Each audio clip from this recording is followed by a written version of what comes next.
Everybody knows Ian's been working like a whatever to revamp everything and increase the technical or the technological capabilities and everything of this. So he's the brains, I'm the beauty.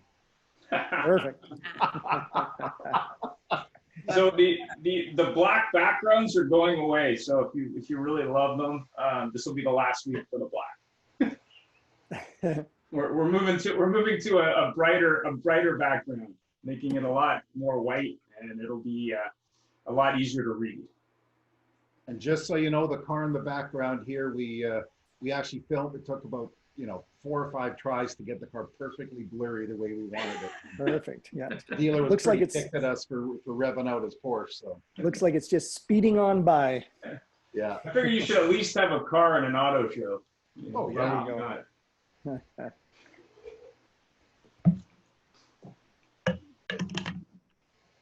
Okay, so I'm going to start the video. So the video is about 5 minutes. These are actually 2 videos put together. Yeah. You should enjoy these. These are quite good.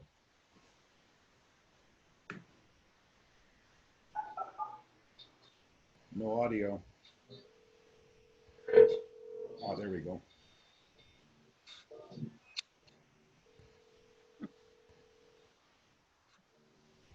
The number you have dialed is not in service at this time, or has been disconnected. Woman, please be gone. You stayed here much too long. Good morning, Steve here. Hope you're having a great day so far. It's a beautiful day, June 28th, 2017. Canada Day is on Saturday. A few days left in the month, so we're trying to push hard, get a few more sales out. The month started off slow for me. It's turned into a successful month. I did a video after I got my first sale this month. I'm going to be making a video at the end of the month talking about some sales techniques that worked for me. And I'll talk a little bit about what those were. I'll be making about 30 or 40 cold calls today to see if I can get some more business out of that. Doing anything I can to have a strong finish here. If you're in sales, it could be car sales, any kind of sales, month's not over. So don't give up, stay positive. Success will come your way.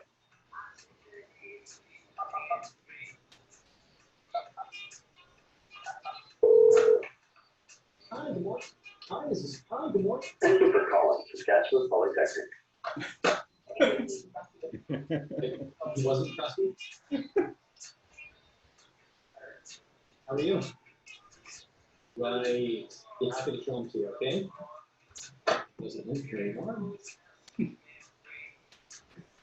We got some great incentives and some great deals on for month end here. Do you think that's something you might be interested in? Nope. What did you end up replacing the real with? Have a great weekend. Thank you. Bye-bye.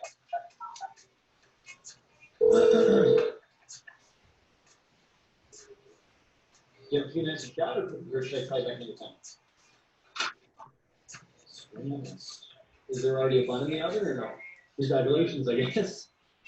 Everybody in the market for the year. So I made a bunch of cold calls. I did not book any appointments. I didn't put the effort in. I didn't get anything out of it. But I've got a few other things I'm working on today. I should be able to close up a deal with some other customers.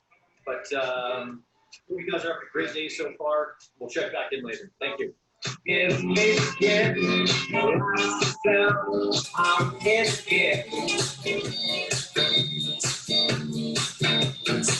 Just closed the deal with some customers of mine that I've been working for a few days. They almost didn't buy it because we didn't have the model they wanted, but we looked around, found the unit, had another deal that we'll be bringing in for them. That just goes to show you to stay persistent, be positive, think outside the box, and things will work out for you. Hope everyone's having a great day, and we'll check back in later. Thanks. Good morning, everybody. Good morning. Good morning. Good morning. Good morning. So I always like to start with a slide. So these are a couple more books for the week. I'm running out of books that I don't have handy. So these are a few. If you're not familiar with Robert Calandini, he's done a lot of work on data-backed sales. So if you're curious about sales and selling more, he's done a book called Influence, Persuasion, and Persuasion. It's all backed up with data. So if you want to know how to sell more and why you can sell more, these are great books. One of my personal favorites, Oren Klaff. This is his first book. I'm currently reading his second book, which is called Flip the Script. Highly recommend it. He's another one who really is interested in changing the way people sell, but more importantly, his techniques are very different. So those are just a few books. Awesome.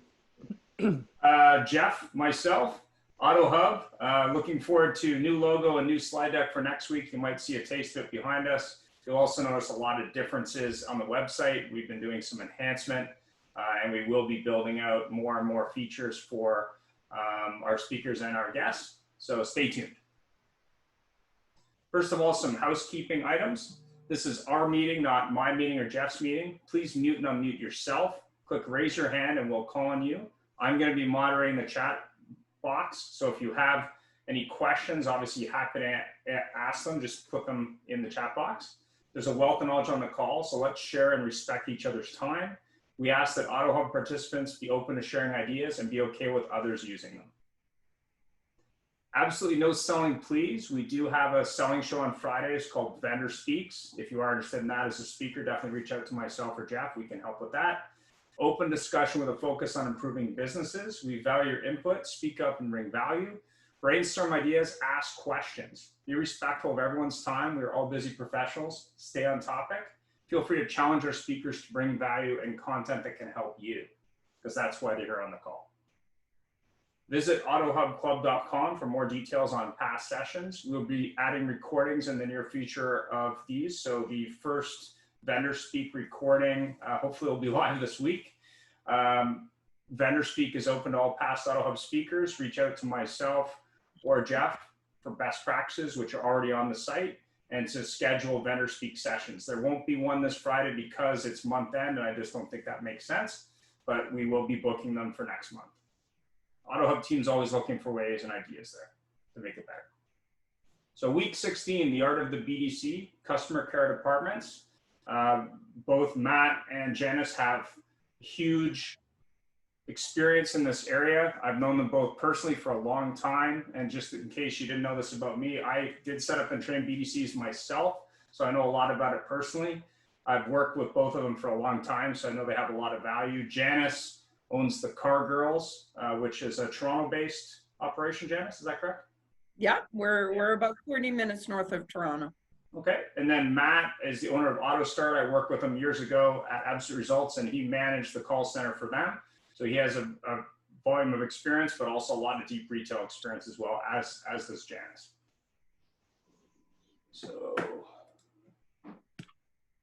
So first we're going to start with Janis. So I'm going to have Jeff introduce Janis. Well, actually, I thought we were going to start with Matt. Oh, sorry. Sorry, Janis. Not saying you're not number one, but we promised Matt, and he said he'd get really upset if he didn't get to go first. Okay, No, let's do Matt. Let's do Matt. Sorry. Actually, Matt, I think both Matt and Janis have set it up so we can lead in and segue over to Janis. So No problem. everybody, thanks for attending. We Awesome. greatly appreciate you spending a little bit of time with us on a Monday morning, and hopefully it's a nice weather where you are. And, you know, I did have the pleasure of working with Ian on a startup of BDC with the dealer group I was at, so he wasn't bad at it. And Matt, of course, is a person with deep experience and a lot of BDCs, a lot of direct with dealership work experience. He's from the sprawling metropolis of Salmon Arm, British Columbia. And any of you who've traveled in the summer, which is not the biggest one this year, knows where Salmon Arm is, but he's coming to us from the other sprawling metropolis of Regina, Saskatchewan. And so Matt, thank you so much for attending. We appreciate you taking the time, and we'll just get moving right into it. All right, well, sounds good. Terrific. So tell me something, how important are metrics, and what are the example of what we need to measure to make sure the PDCs actually are worthwhile? Well, you know, it's actually a really great question. I think first of all, I just want to thank both of you for giving me this opportunity to come on and talk. And, you know, I've known both Ian and Jeff over the years, and it's a real pleasure to be here. And I want to thank you for the invitation. That gave me a moment to think about your question. Because that one's a really big one. And I know that Janis will probably get into some of the nuts and bolts of that. So for me, I really want to talk in a more philosophical sense, more of the why about stuff. But metrics isn't sexy. It's not cool. And it's one of those things that we tend to not really pay attention to in the car business. And I say that to my own, to my own deprivation as well, because as a guy that's managed stores and been in the business for a long time, I can go into another room and then you can watch that as well. And so when you ask me about metrics, I would say that metrics are, we say, well, you can't really manage what you don't measure. It's an old adage, but I often think as well, you can't manage what you don't even know what to measure. And so when it comes down to determining what are the KPIs that I am going to be paying attention to, some of them might really surprise you. I know that when we had our call center and we were doing somewhere in the neighborhood of 1.5 million calls a year, and we had 45 people rocking it out in there, one of the KPIs that were really important to us was, did you show up for work today? And you think, oh, that's not a real KPI. Well, it really is, because it depends a lot on how productive you're going to be. And when we look at the current environment that we're in, where we have a lot of people, including our agents, that are working out of their homes, whether or not they're showing up mentally and physically and emotionally prepared to do their jobs is important. So metrics, as far as, how many calls did you make in this hour? Just think in terms of your sales force and your BDCs. I know to a great extent, we want to talk a little bit about the call centers as well. And of course, that's a subject that's near and dear to my heart, because we spent so much time and energy on those. But often I think in terms of, what did you learn that you can apply to your sales force when Janis and I aren't in the room, or we're not there influencing what's going on? And are they actively involved in helping make those calls? And what are you looking out for? How many, we watched the video a little bit earlier here, and you go, well, how many of those calls was a good call? How many of those calls was the salesperson motivated and ready to contact the customer? Did the salesperson understand that when the data comes in, it's not necessarily the best data in the world? So when you end up getting the cannabis company on the line, and you're actually trying to find somebody who is, is a customer of yours, how do you respond to that emotionally? How do you respond when you've parachuted into somebody's day and they're bitter and they're angry because they just had an argument with their partner? And so these are things that we talk about. So not just how many people did you talk to, how many appointments did you make, how many of them showed up, how many of them did you write up a deal, and how many did you close? All of those things are key metrics, and we need to talk about those as well, because those are things that we can genuinely measure and track day to day. But there's other KPIs that are important that you need to be aware of. So metrics, super important. It's not sexy, but it needs to be the foundation of what we do. I have another question for you, Matt. Why do sales departments struggle to convert the leads that are generated and handed to them from the call center? Again, I don't have a dog in the fight. So in other words, I don't think anybody on the call is my client. And if you are, this isn't directed at you. But a lot of it comes down to, so when you get something for free, how much value is there?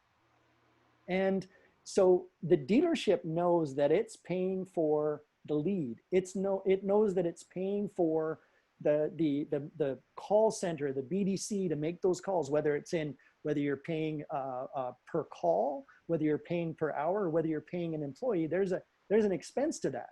But quite often that lead has, through its life cycle, moves from the BDC or the call center. It moves down the line to somebody's phone. It goes bing, hey, you have a lead. And the manager or the salesperson at that point needs to take ownership of it. And I think that's one of the biggest challenges that we face. A part of our business, when we were doing the fresh wheels, where we were sending clients subprime leads, it was very frustrating to know that client is unique and the way that we interact with them needs to be unique. And so you were supposed to phone at 10 o'clock this morning and you decided to phone around 10:30. So the real challenge, I think, is in ownership. It's in ownership of that lead where you're able to recognize as a manager, as a leader, how valuable that lead is, not just in how they are going to be interacted with, but how valuable it is and how much money you spent to get that client in there. I mean, we don't have time to do this today, but I would love to poll the group and find out what you think you pay for each one of those leads, because you might be very surprised to know that our goal is to get that lead at a fraction of what it costs to have that customer walk in the front door. But we still have our storefronts. We still have to turn the lights on. We still have to provide pencils and paper for our salespeople. And there's still a tremendous amount of cost to every single customer that walks through the door. So I think the real challenge, if I might be so bold to the group and be sort of like a challenge to the group, is, man, take those leads, whether they come from Janis, whether they come from your BDC, wherever they come from, and recognize just how important it is. And understanding the life cycle of that lead is vital. I was thinking in terms of mosquitoes.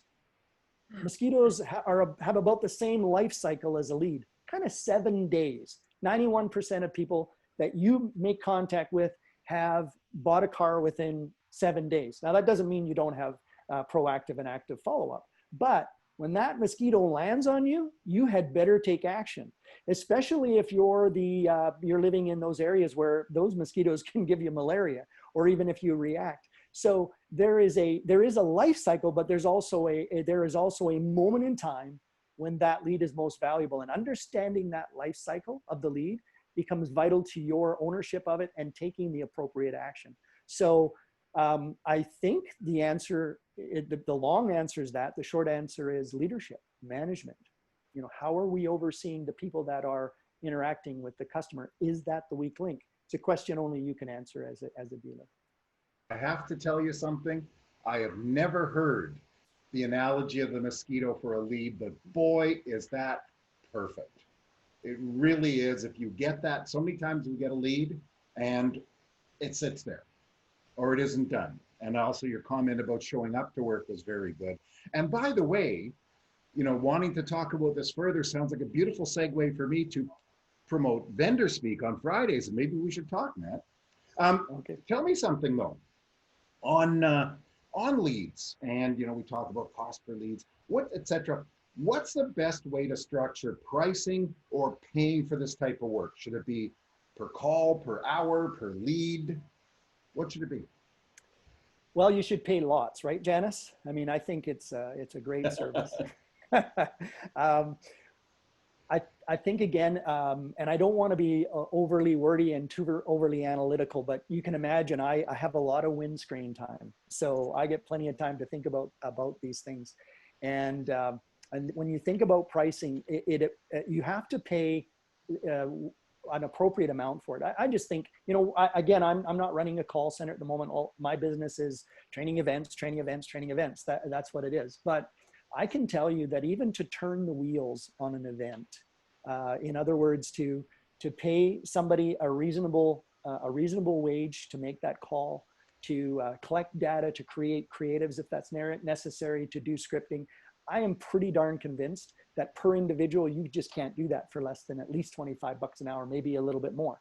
But having said that, what does that really mean? I mean, at that point, the call center also needs to make a little bit of money. But if you knew that you were getting quality interaction with your client, and you knew that you were generating leads from it, then you would all of a sudden see that that could be a real value. And when you compare it to the lead that walks through the front door or phones you, you know, becomes a digital lead that becomes a phone call. By the way, 2 out of 3 online searches end up in a phone call. That's a digital lead.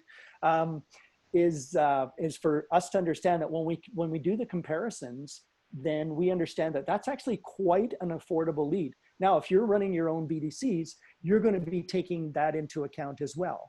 And again, it's one of those things that we go, well, you know, ties into our last question about the metrics. Certainly we have to understand, you know, are we getting a quality call? Are we getting, you know, enough attempts out to that client that we can reach them? Are we overdoing it?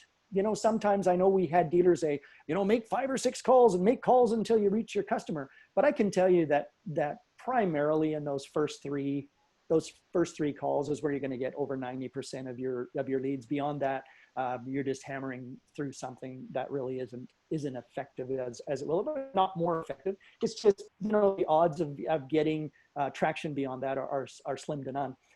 But when you think about your BDC offices, whenever I've set them up, we've always done it a combination where you get a little bit of a salary or an hourly wage, and then you also incentivize that person to generate traffic for the showroom leads or for your service and parts departments, because all the BDC offices are able to handle those things. The other thing that I really think is important about pricing is really thinking about, you know, what it is you're trying to accomplish. When you're just doing what we call drip marketing, where I'm constantly on a regular basis, which we do for some of our clients, which is we just send a regular text, send a regular email, we'll drop you a regular phone call just in order to maintain that context. But if I'm doing a big push and I really need to move the needle for month end or whatever it is, and then I'm going to be more active and more aggressive and have a better quality call, if you will, or one that has a stronger call to action, at least that's associated with some passion, all of a sudden that becomes a really valuable call. And typically when that happens, you need to pay a little bit more for that because you're asking for a little bit more activity, a little bit more drive. So I guess specifically to help you guys understand that there is a cost attached. A lot of times the calls are made voice over IP, which means that you need a pretty sophisticated system in order to be able to execute that number of calls in a period of time that you require. And that means that there is a cost associated with that as well. And those aren't cheap systems, I can assure you. Perfect.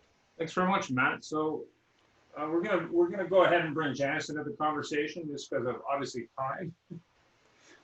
Janis, I've known Janis for, I don't know, 10 years. I worked with her back in the day, setting up call centers all over North America. So she's very well versed in the call center business. And then she went off on her own and started the Car Girls. So Janis, maybe you can tell us a little bit about the Car Girls and why you started. Sure. Hi, everybody. Thank you so much, Jeff and Ian. It's a pleasure to be on the show. And it's great to meet Matt as well. Actually, my first company was called FemLogic, where I was educating women about the automotive industry. And I'm a longtime advocate of getting more women involved in automotive. You have to look to Major League Baseball team owners to find a segment less populated by women.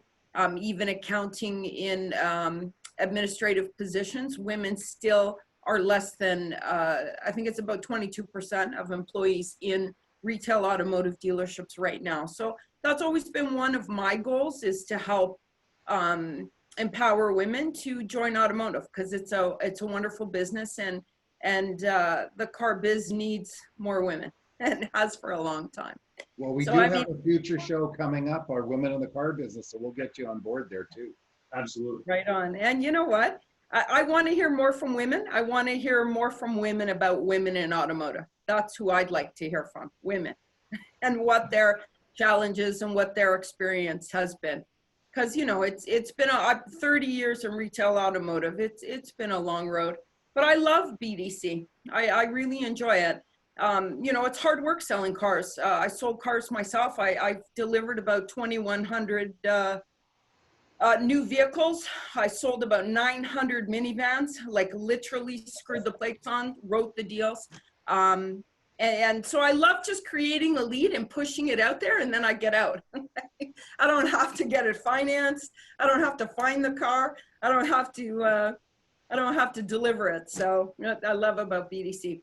A couple of things I was thinking of when you guys were talking about converting the lead, because I follow up on appointments, and that's part of what we do here, is just follow up. and let's just check in with people and say thank you. Ian, I know you love to read. You turned me on to Gary Vaynerchuk 10 years ago, who I got to meet, and I love Gary. He wrote a book called The Thank You Economy. And that right away, you just got to keep that thank you in your back pocket all the time. Why are you calling? To say thanks. Thank you for coming in. Thank you for making an inquiry. I just don't think we thank customers enough. And that, it's a great way to open a call.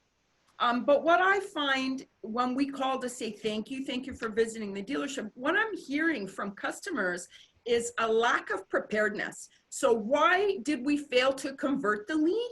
This is what I hear from customers. They didn't know I was coming in. They weren't prepared. They didn't realize I had a lease coming up. They didn't have my terms. They didn't have my payout. They didn't know how many payments I had left. I had to educate them. This is a customer who's telling me that. We're the professionals. I mean, if you're getting pushed a leased customer, a financed customer that bought from you, I mean, I would, to be prepared, to have the file ready to go. I was involved in some Ford training many years ago with the red carpet lease, and we used to have the huddle before the customer came in, and we would make sure, and we were talking about renewal rates at 85% where we would renew the customer because we had the huddle and we were prepared. We knew what stock unit we were going to put them on. We knew approximately where we were at on their trade. We were prepared for the appointment. I love it when the dealership has the appointment board welcoming Mr. and Mrs. Johnson today.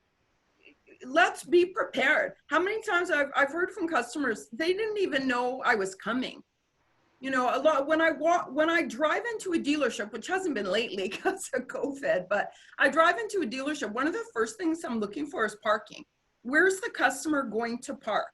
It's as simple as that. And believe it or not, the stat, and this is an NADA stat, it's frightening. 95% of women who start on the showroom floor as salespeople leave in the first year.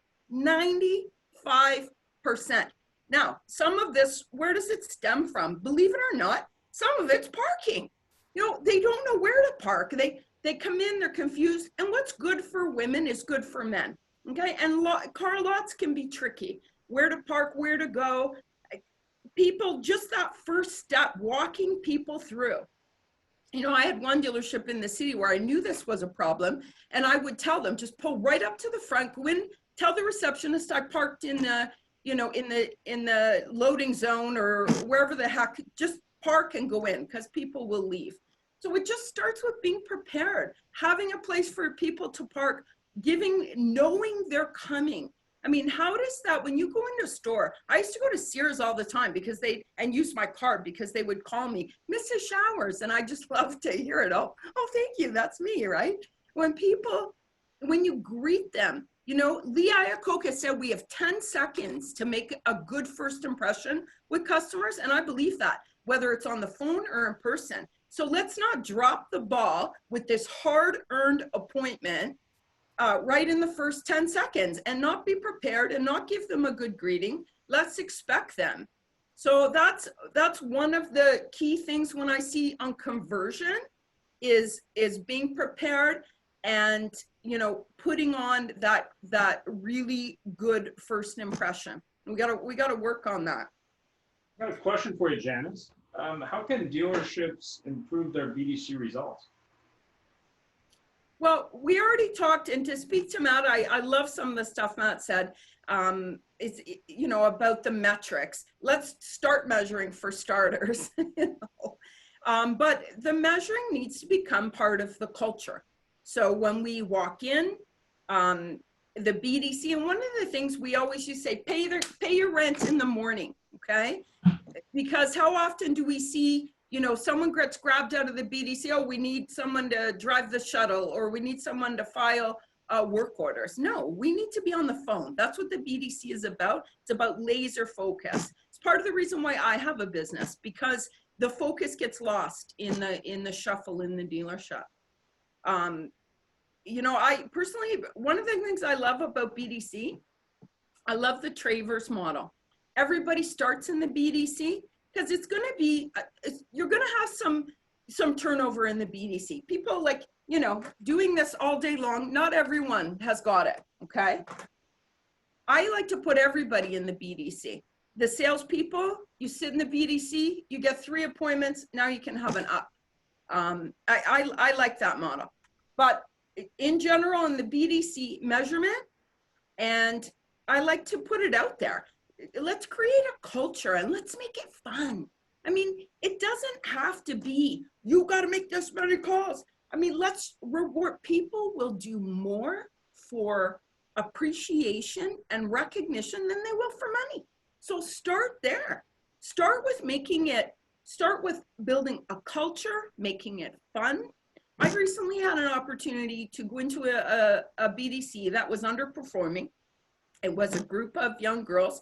They had their own little building, and we did some great things there because we turned things around. They ended up coming in on a Sunday and painting the place, and you know, having some rewards like at month end. They all got to go out together and have a spa day.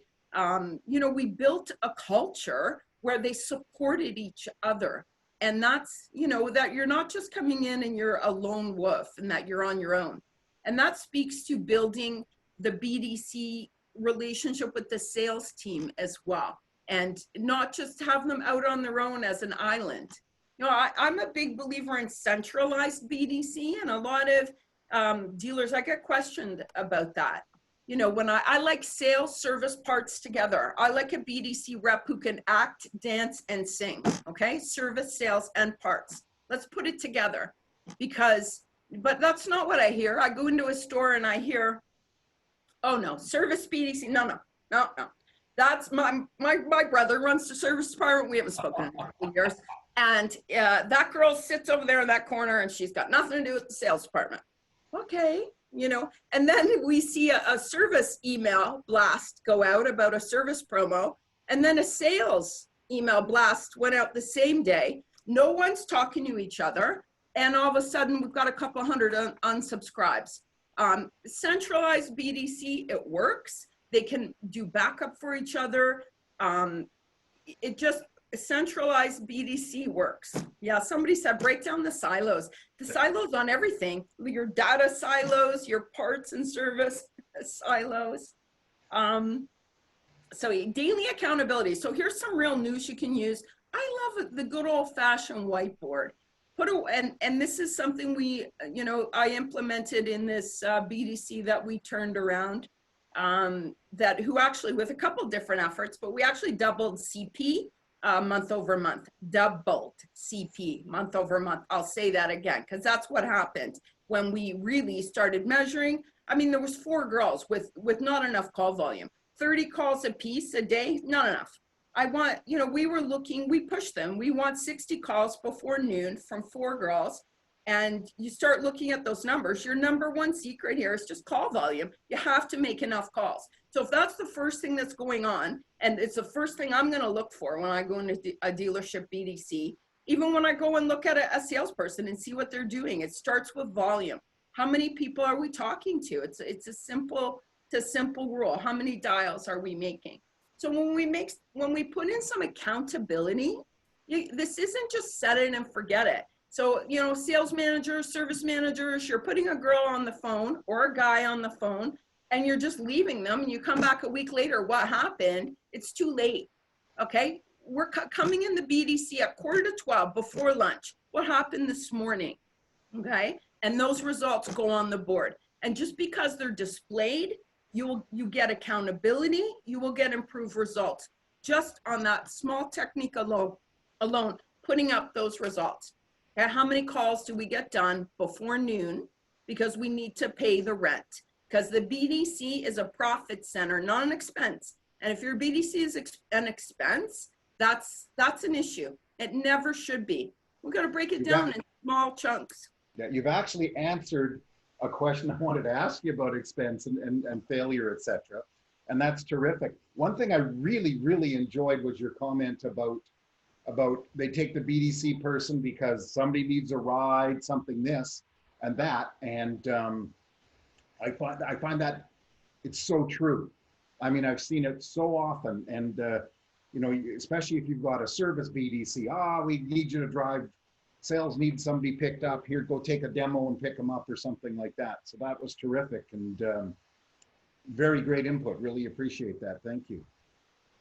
I have a quick question for you, Janis. What's the best way to keep track of daily traffic? I'm sorry, Ian, keep Track of daily traffic. So obviously we got the sales and the service BDC integrated, which I love. Worked in many places where it's separated and all that stuff. But what's the best way to keep track of daily traffic using the BDC in a store? Well, Ian, you and I have both done lots of work when we've gone into a dealership, and our job is to just manage the traffic. And I think dealers need to look at, again, on a daily basis, on an hourly basis, and put it together. I mean, again, let's get rid of these silos, the internet leads, the phone leads. And a lot of times these are tied together. An internet lead is the phone, it's the same lead. Who's seen a duplicate lead before? One come in on the phone, one come in, and we're counting it twice or two on the internet. So I think just managing the leads daily from all sources when we're talking about inbound, and measuring, that'll help us measure the cost as well. I mean, I found that interesting, $35 a lead. Is that like, is that based on all lead sources combined? Are we talking about Kijiji, Auto Trader, the website, the OEM, you know, the results of a campaign? It can be tough to manage those leads, but that's part of it. And one of the notes, one of the little tricks that we used to have was we actually would incentivize reception. And in some of the bigger dealers, and in the States, and Ian and I have both worked at some big dealers in the States where they actually have a spotter, where they're actually spotting, you know, floor traffic and writing it down. It should be even easier these days when everybody is, you know, we're setting everything up on the phone prior because it's all appointment, to know exactly what happened.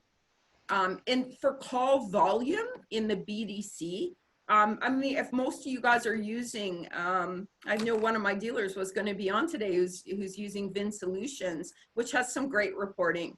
And, you know, you don't have to necessarily, and a lot of these reports like Dealer Mine has a great reporting tool, Socket has a good reporting tool, where you can set up and have an auto email come to your email every day and give you that report. That doesn't always give you an accurate depiction though. And I like the girls to track manually. Okay, call me old fashioned, you know, 30 years in the car business. I like the old manual tracker, and we'll compare that to the, you know, to what's in the computer. You know, I once had a dealer that his statement was, he says, how do you double your traffic? Count it. Yeah. And it's very true. And I really like that manual tracking, all the electronic stuff. One of my things has always been, all the electronic solutions in the world are digital solutions. Doesn't take the place of good old-fashioned practices. Tell me, how can you create a cooperative relationship between the sales team and the BDC or the service team and the BDC? Oh, wouldn't that be nice? We need to see more of that for sure. You know, one of the, and again, I'm thinking about the one most recently that I helped turn around and change up. Tiffany, so my dealer is on here, right on. She says, so we actually send for us, and part of the reason why I have a business is because of what goes on in the dealership. Having that laser focus, we can sit down and for 4 hours, 3 hours, laser focus on strictly phone calls with no interruptions. And we send actually, and accountability is very important to me, to be accountable to industry standards. And we all, you know, manage by the numbers. Is we send a daily email. So I like that. Your BDC manager, and again, that's part of the accountability, those numbers that are going on the whiteboard. If we're doing roll call, which is something we can do, how many calls, you know, you make it fun. You can give away, you know, a little chocolate bar, candy, or some little thing, whoever's got the highest roll call for that hour, that morning, that afternoon. But we used to take an afternoon, and we would rotate the girls in service. So the BDC girl is working in a different building. We'd put her on the desk. So she needs to be beside a service advisor and see how the appointment comes in, see how it's written up, see how the work order is written up, see how the lines on the work order are reviewed, see if there was upsell from the seed that was planted by the BDC for a flush, for an inspection, for maintenance work. And so they can hear, you know, what the direct results of their calls are, to stand side by side with the service advisor. And to me, your BDC, I mean, staffing is always an issue in dealership. Tell me anybody in a dealership who hasn't struggled with staffing, right? Everybody, to me, everyone should start in the BDC. Everyone goes through the BDC. It's part of the training. So I don't know how many BDC operatives I've turned into service advisors who end up as advisors, but quite a few, because that's where they found their feet. That's where they get their confidence. So involving them, putting them on the service desk and letting them see it in action. Instead of, again, they're just off in the corner, they're not involved. Let's involve them through every step of that process. You know, bring them in the shop. You know, they can dress for it one day and go in the shop and see a car up on the hoist and, you know, talk to a technician and see firsthand, this is who they're helping to feed, to keep busy. And, you know, that customer, and help customers get looked after by being the in-between person. Same thing with sales. And I've seen sales too often not involve the BDC, right? Bring them to the sales meeting. Okay, this BDC should be involved in your sales meeting. They're part of it. They should know what the current promo is. Okay, how many managers do we have on here might be guilty for not, you know, for not telling everybody what's going on, or we find out at the last minute there's going to be a sale. You know, we're the BDC. It might help us to know if an event's coming down the pipe.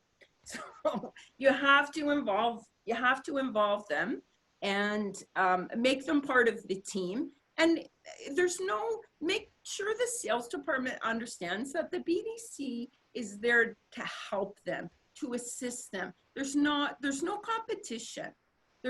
And you know, we talked about pay plans. I don't believe in pitting them up against each other. And one of the things in a pay plan that I would be very careful of, and this comes from experience and going into dealerships, is the pay for show. Okay, I don't like to see $25 pay for show, $50 paid for a show appointment, because it invites cheating and it invites, you know, bringing in leads that may not close. And I've even seen, you know, sounds a little crazy, but I've seen a salesperson and a BDC person splitting the show money on a walk-in. So I just don't pay a small amount for show.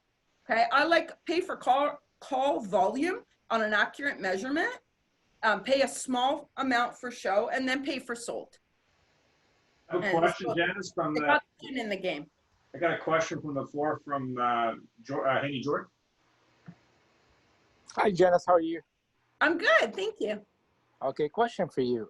Right now, like we know from the experience with BDC that BDC agent job is basically to sell an appointment, not to sell a car. That's correct, right? Yes, absolutely. And with digital retail coming in very strong right now in all the dealership, and especially with COVID, what do you think right now? Because we can actually, right now, we're supposed to sell cars online and on the phone, on everything, right? Not just sell an appointment. How do you see the BDC agent involved in this transaction? Is it, should we go to the sales or should stay in the BDC? Well, what we want to do is make sure that every customer is getting looked after. And if the BDC, if the salesperson is on a line with somebody else, I mean, the BDC again can be an assistant. You know, and when the BDC operatives, okay, when your customer care people are ready, move them up. Okay, if it's time for them to get an OMVIC license here in Ontario or an AMVIC license in Alberta, when move them up. Why can't they be, when the time is right, I would have them selling on the phone and give them the proper training and credentials, and we can move them on up.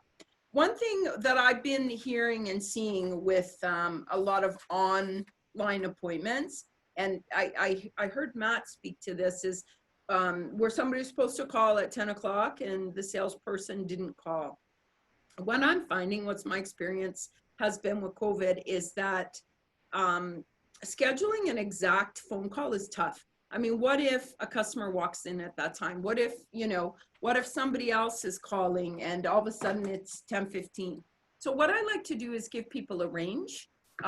You know, we'll be calling you on the morning of July 28th between 9 and noon. And what's the best daytime number to reach you? And let's grab your email address and confirm. Okay. Emails, wow.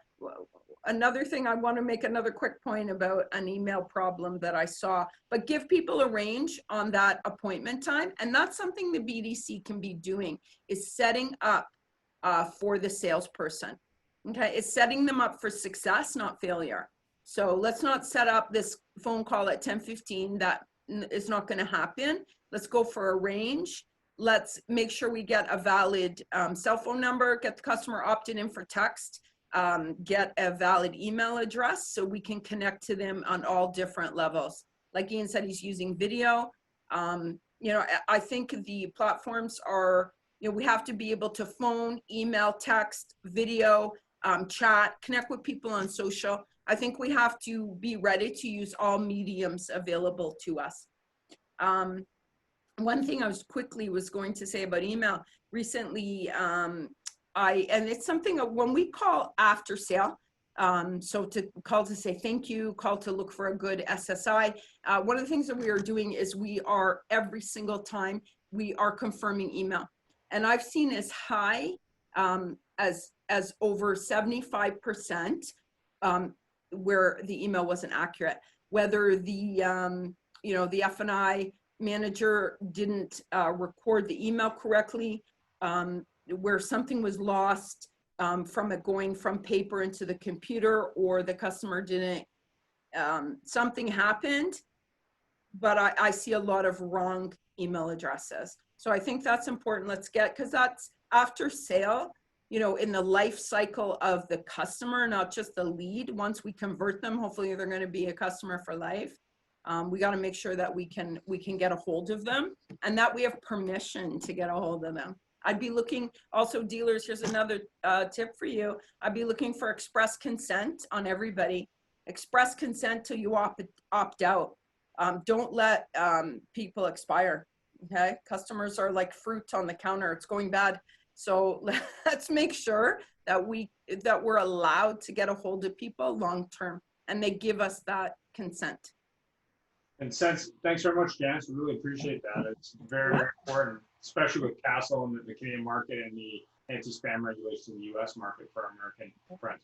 Yeah. And since at the time, we just got a couple more slides to go over today. Thanks very much, Matt and Janis, for coming on today. Really appreciate it. If there's any final questions, let me know. Next week's show, we have 2 of the 4 confirmed. It may be 3 people, but it's going to be on marketing and automotive. It's going to be a panel discussion. So if anyone has any guest possibles, I mean, I'm happy to listen, but I've already got Neil and George confirmed, and more than likely JP and someone from a big auto group confirmed as well. JP is going to be speaking towards both sides because he worked in retail and now works for Kia Canada. So that's what the show is going to be next week. Because of the holiday, it'll be on a Tuesday next week, just so you know. And we will be moving to our new Zoom account for the show. So the Zoom may change, but the standard emails will go out. I do want to say, by the way, for anybody that's going to be a guest in our show, you do not have to form the same pose as George there.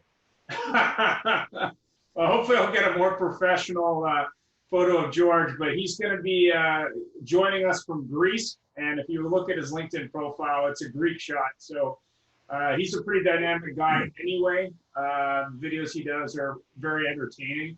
I'm very curious to see what he thinks about that, but more importantly, how many Toyotas it helps him sell. So very interesting. If you're not familiar with George, check out his videos online. They're very entertaining and quite different from stuff that I've seen from other salespeople in North America. So he's going to be joining us from Greece. AutoHub Club, obviously we're the improved website. We're improving it all the time. You can watch past episodes. This show will hopefully be live in its entirety, both on our YouTube channel and our website today. Any other questions, any feedback, we're all ears. Follow us on Facebook, Instagram, and YouTube. Instagram and Facebook, we're going to be building that out. So that's not currently where we want it to be, but we're getting there.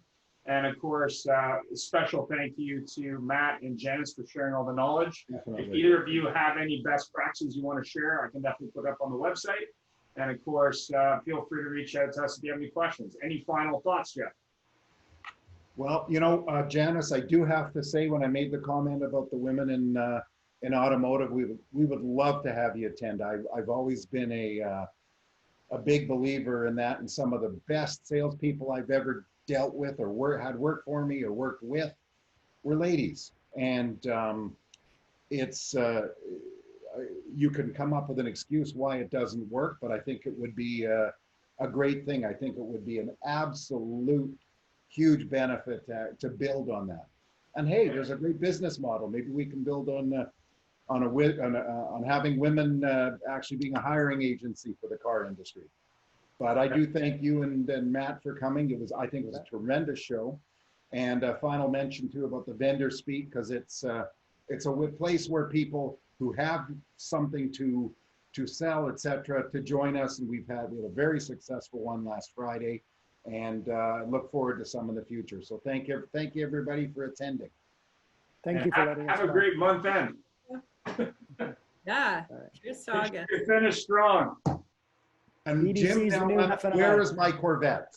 Bye, everybody. Have yourself a great week. Take care.